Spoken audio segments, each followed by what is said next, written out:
The title of this solo podcast is On the Creation of Pure Art.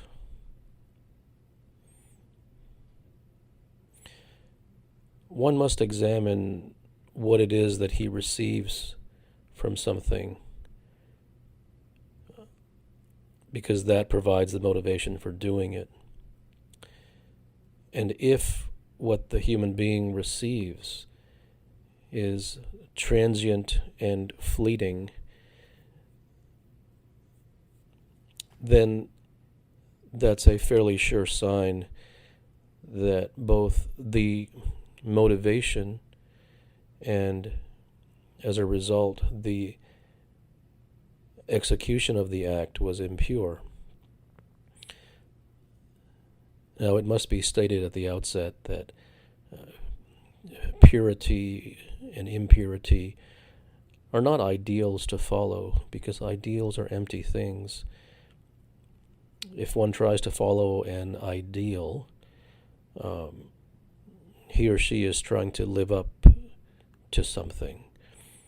Whereas if one is overcome by something, if one has a true and genuine allegiance to something, then that person does not need to follow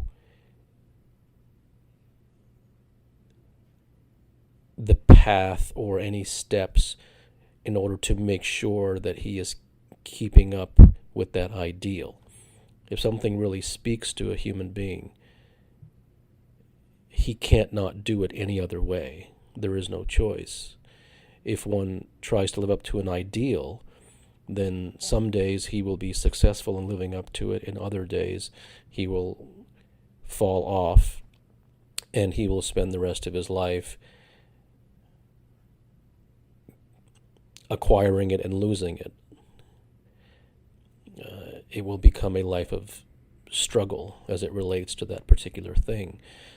So human beings actually in life get exactly what they want, because the greatest desire always wins. And that which one truly and genuinely desires, he reaches out for it in that very moment.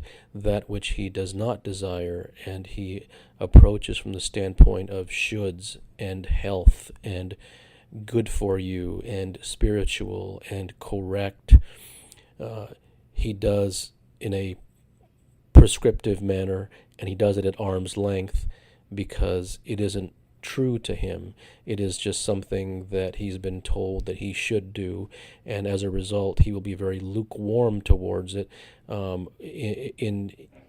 when he has time. In a part-time fashion, he will reach out towards it, and if he gets it, he gets it. If he doesn't, he doesn't. But he'll keep a scorecard as to how long he had it and how long he didn't have it. Then he'll discuss it with his friends as to how many times he's grasped it. Then he'll laugh with his friends about how easy it is to lose it, and this is an entirely disingenuous affair. So human beings actually get exactly what they want. The things that a human being has are the things that he couldn't live without, and the reason that you know that is because he already has them. The things that he talks about are the things that he doesn't want.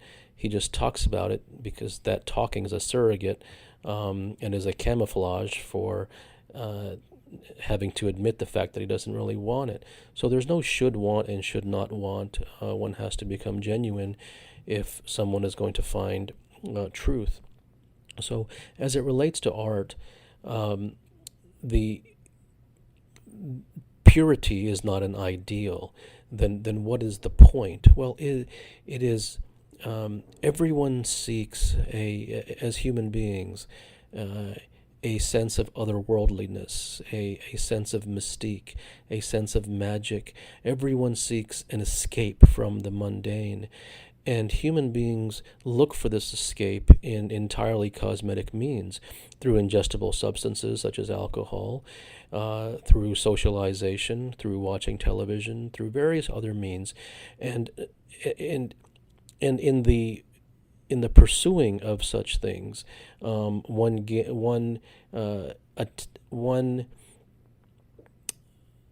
approaches these things in a glancing blow.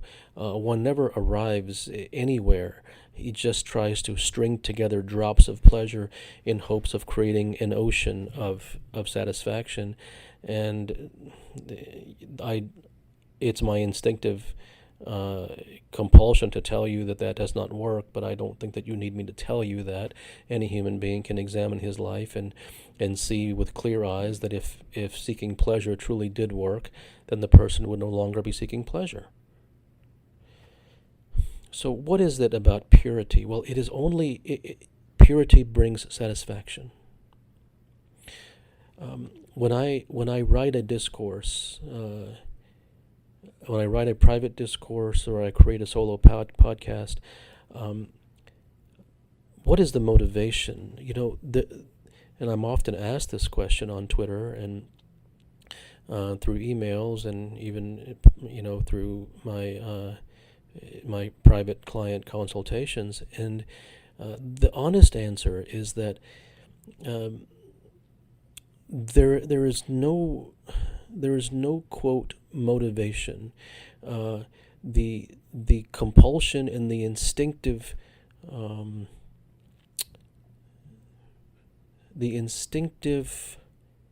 trigger is to achieve the glorious satisfaction that arrives from losing myself.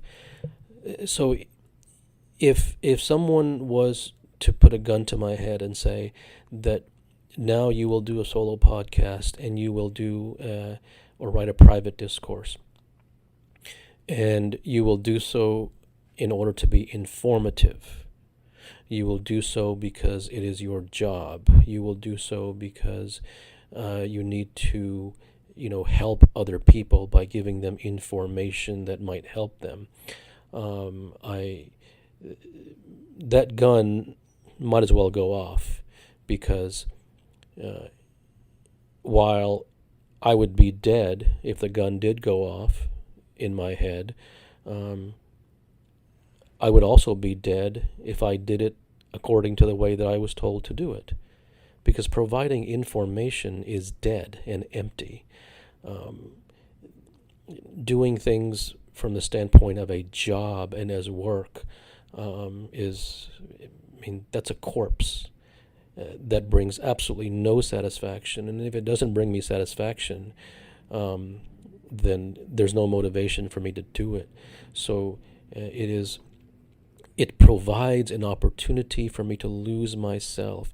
And if I sing a song or if I write something, that the complete and total dissolution of the person who's writing it, and the complete and utter immersion in the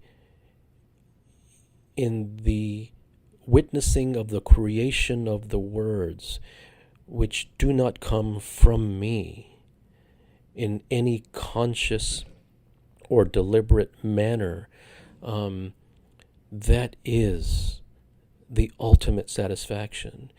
And to extend that and to live my entire life in that state, in which the horrid and wretched tragedy called the self, with all its stories and its baggage and its never-ending complexities, does not exist.